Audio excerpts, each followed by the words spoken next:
Hey guys, welcome to Thrill Time. Top 5 Korean ড্রামাসগুলোর মধ্যে একটা হচ্ছে রিপ্লাই 1988, যার আইএমডিবি রেটিং 9.1। খুবই অসাধারণ কনসেপ্টের একটা ড্রামা। আজকের এই ভিডিওতে আমি এই মোস্ট রিকোয়েস্টেড ড্রামাটির সেকেন্ড এপিসোড এক্সপ্লেইন করব। তোমরা এখনও যারা ফার্স্ট এপিসোডটা দেখোনি তাদের জন্য আমি ফার্স্ট এপিসোডের লিঙ্কটা কমেন্ট বক্সে আর ডেসক্রিপশনে দিয়ে দিব, সেখান থেকে দেখে আসতে পারো। তাছাড়া আমি এই ড্রামাটার জন্য একটা প্লেলিস্ট বানিয়েছি, তোমরা চাইলে সেখান থেকেও দেখে আসতে পারো। তো এবারে এক্সপ্লেনেশনে যাওয়া যাক। সেকেন্ড এপিসোডের শুরুতে আমরা দেখি জুংআনদের বাসায় জুংআনের বাবা তার নিউ ক্যামেরা দিয়ে জুংআনের মাকে ভিডিও করছিল আর প্রতিবারের মতো অনেক ফ্লার্ট করছিল। জুংআনের মায়ের এসব একদমই পছন্দ হচ্ছিল না, তিনি অনেক ইরিটেটেড হচ্ছিলেন। তখন সেখানে ডিউকসুন আসে আর জুংআনের বাবার সাথে ডান্স করতে শুরু করে। তাদের গান আর ডান্স সবার কাছে অনেক ফালতু লাগে। জুংআনের বাবা আর ডিউকসুন যখনই দেখা করত তখনই তারা এই ফানি ডান্স প্লে করত। ডিউকসুনের বাসায় ডিউকসুনের দাদি এসেছেন। দাদি তাদের জন্য কিছু জুস এনেছেন। ডিউকসুন সেটাই জুংআনের মাকে দিতে এসেছে। সেদিন রাতে ডিউকসুন আর বোরা তার দাদির সাথে ঘুমায়। ডিউকসুন তার দাদির সাথে অনেক ক্লোজ ছিল। সে তার দাদিকে অনেক ভালোবাসতো। সে তার দাদিকে জড়িয়ে ধরে বলে, আহ দাদি, তোমার গা থেকে অনেক সুন্দর স্মেল আসছে, কি পারফিউম ইউজ করেছো? দাদি তখন বলে, আরে ওইটা পারফিউম না, আমি ফার্ট মারছি। ডিউকসুন তখন বলে যে, দাদি, তোমার ফার্টের স্মেলও কত সুন্দর, একদম আমার বাবার মতো। তখন সাইড থেকে বোরা বলে, ভাবো দাদি, ডিউকসুন কত বড় বলদ যে হাই স্কুলে পড়েও ফার্টের স্মেল চিনে না। ডিউকসুন তো এটা শুনে বোরার উপরে চেতে যায় আর তার সাথে বেয়াদবি করতে শুরু করে। তখন বোরাও চিল্লাতে থাকে। তাদের এই চিল্লাচিল্লি দেখে সেখানে বাবা এসে বলতে থাকে, গাধার বাচ্চাগুলো এখনো ঘুমায় না কেন? আর একবারও যদি তখন কোনো সাউন্ড শুনছি তাইলে তখন দুইটার এই ঘর থেকে লাথি মেরে বাইর করে দিব, তাড়াতাড়ি ঘুমা। এই কথা বলে বাবা সেখান থেকে তাদের ওয়ার্নিং দিয়ে চলে যায়। আর তার ঠিক 10 মিনিট পরই তারা আবার ঝগড়া করতে শুরু করে। তখন তাদের বাবা আবার আসে আর এবার সাথে করে লাঠি নিয়ে আসে। বাবাকে লাঠি নিয়ে আসতে দেখে দুইজনই ঘুমিয়ে পড়ে। পরদিন সকালবেলা তাদের দাদি আবার গ্রামে ফিরে যান।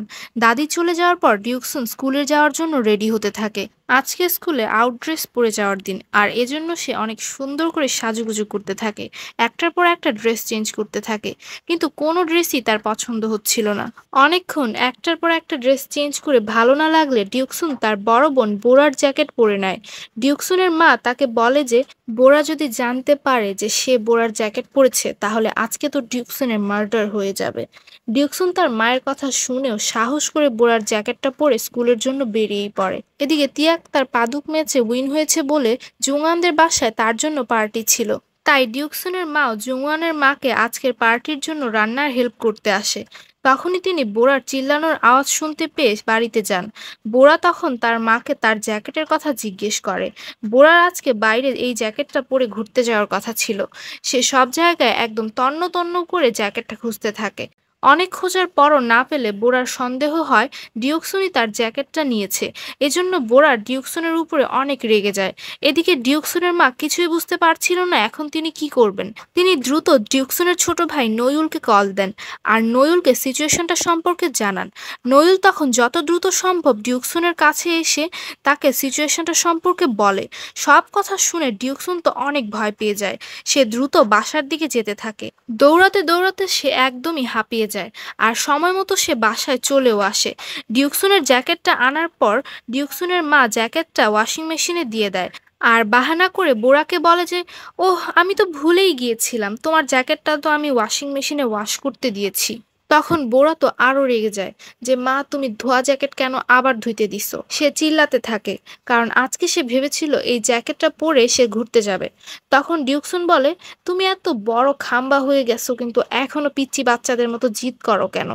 বোরা তখন ডিউকসুনের এ কথা শুনে তাকে মারতে থাকে আর প্রতিবারের মতো তাদের ঝগড়া লেগে যায়। তাদের মা তখন ফার্স্ট্রেট হয়ে সেখান থেকে বেরিয়ে পড়ে কারণ তার মা এত কিছু করলো যাতে বোরা আর ডিউকসুনের ঝগড়া না লাগে।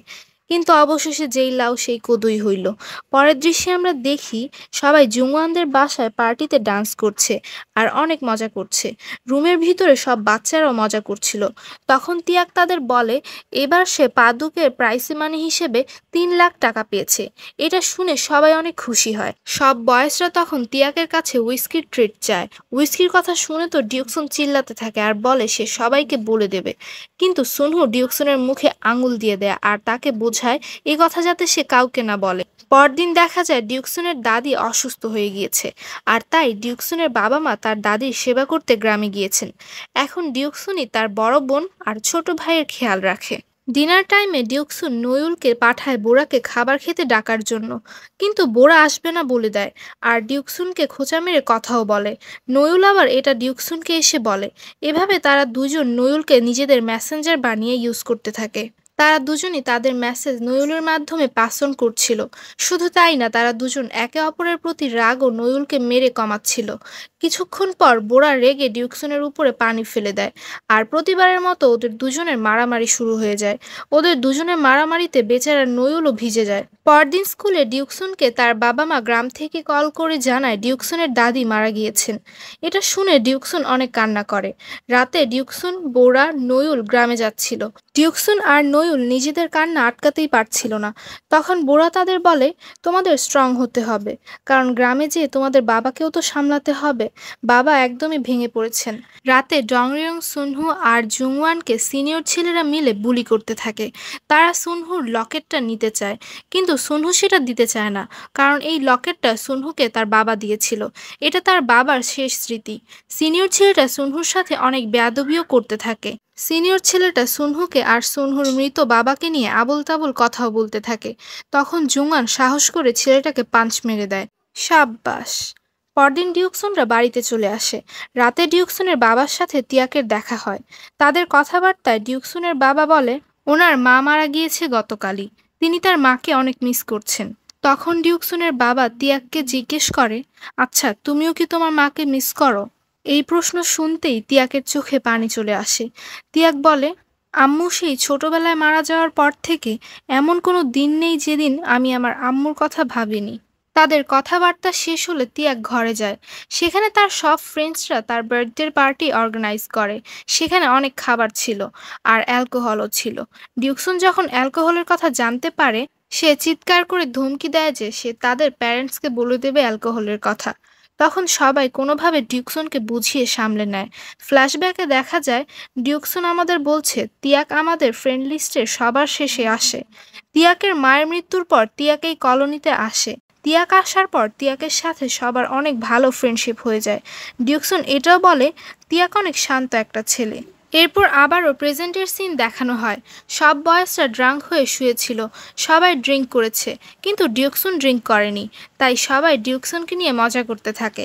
তখন জুংওয়ান ডিউকসনকে নিয়ে মজা করতে করতে বলে ডিউকসন অ্যালকোহলের এক সিপ খাইলেই এমনিই মারা যাবে।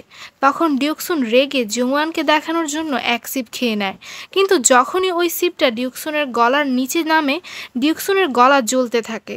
সে দ্রুত সেখান থেকে বাড়িতে যায়। ডিউকসন চলে যাওয়ার পর বয়েজরা তাদের এরিয়ার কিউট মেয়েদের নিয়ে ডিসকাস করছিল।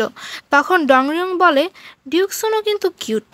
ডংরিয়ং সুনহুকে এই ব্যাপারে জিজ্ঞেস করে।